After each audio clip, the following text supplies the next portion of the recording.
And his signature put the kids to bed after that long three.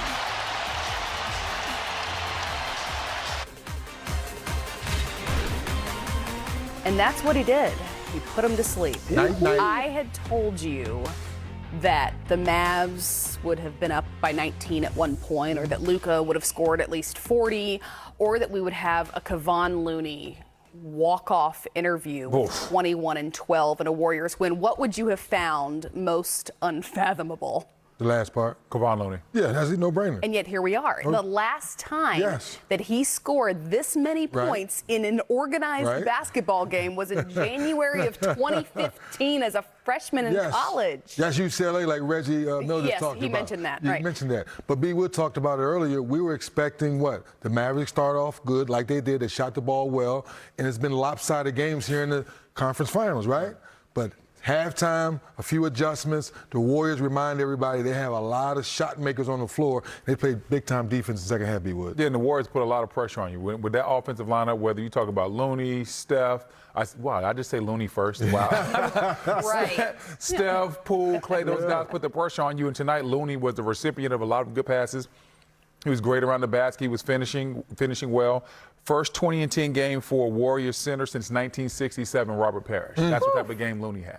A 200th playoff win for the Warriors as they now have the 2-0 lead in the Western Conference Finals. You mentioned that they made adjustments at the half, and that's when the momentum shifted. What were those adjustments you noticed? It was the defense. I think Looney talked about the way they tried to attack him a little bit. They were going at Steph Curry when he was on the floor because Luka had it going like you mentioned. But when you just watched the game, you saw that Warrior defense really kick in, the deflections, making things tough for Luka. And the role players, you talked about in the pregame show, the role players made a lot of good shots in the last series at home for Dallas. Now in game two, they started off good, but in the second half, they couldn't make shots, and that was the difference, in my opinion, the second half of the game. I have to agree with Rudy. It's a make or miss league. When you get those shots and you knock them down, things are going to go well for you. If you're not knocking them down, that's how teams get back in the game. And give credit to the Warriors. They never got deterred. They kept fighting all game long, and they shot excellent from the field and three. Golden State Warriors, 56% from the field, 50% from three.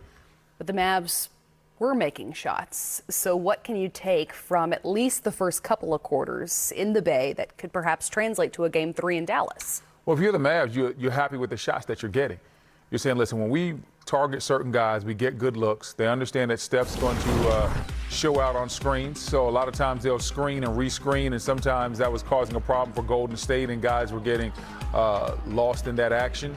And it was leading to Luka making a pass and maybe getting a guy open for three in the weak side corner or the strong side corner. So in those instances, if you're Dallas, you can say, okay, that's what we can target. We can continue to target Steph, and we can still go at Looney, but at the same time, we have to make smart plays because Looney did a very good job, but at the same time, you have to understand when you ISO him and get off of it, give it up a little bit earlier.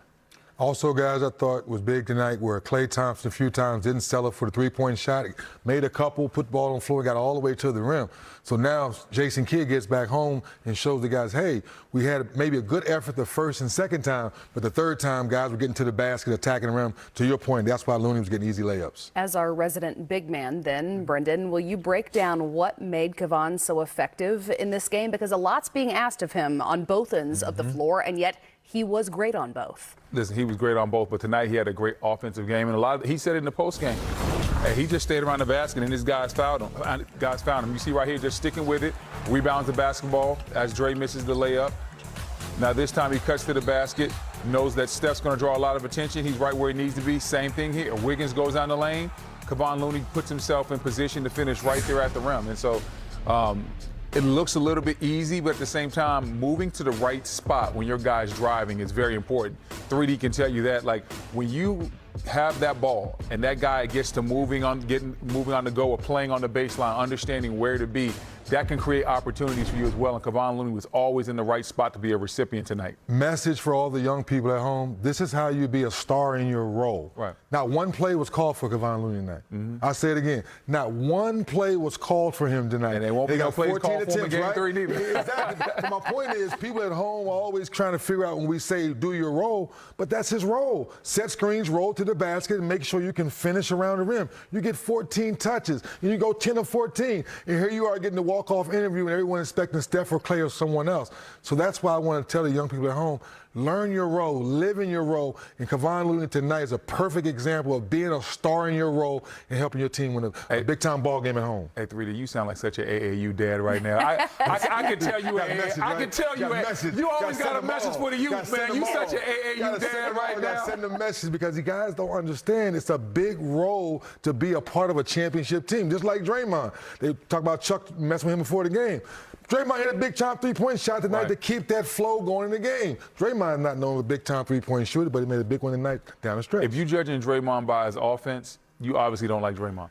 That's what I always tell people. People that judge Draymond Green by what he does offensively, they just don't like the guy. And I know he can put some people off with the way he acts, but he is necessary for this Golden State Warriors team, what he does from a deflection standpoint, switching ball screens, making tough plays, just that loud barking noise. We might not like it, but they like it. So at the end of the day, Draymond's necessary. And I like it. I never judge. He gets a lot of assists. I love everything about the way that he is. Yeah, he makes me nervous sometimes. Yeah, he gets a lot of assists, activates the weak side. Anytime I look at a Draymond Green stat sheet, I never look at points. I look at rebounds, I look at deflections, I look at steals, plus minus, block. I look at all those other things, the hustle stats, because that's what he brings to the Golden State Warriors. Before we venture, though, too far from Kevon Looney and the performance that was in this game, too, we've each alluded to it, what he had to say in his walk-off interview. Here he is with Allie LaForce.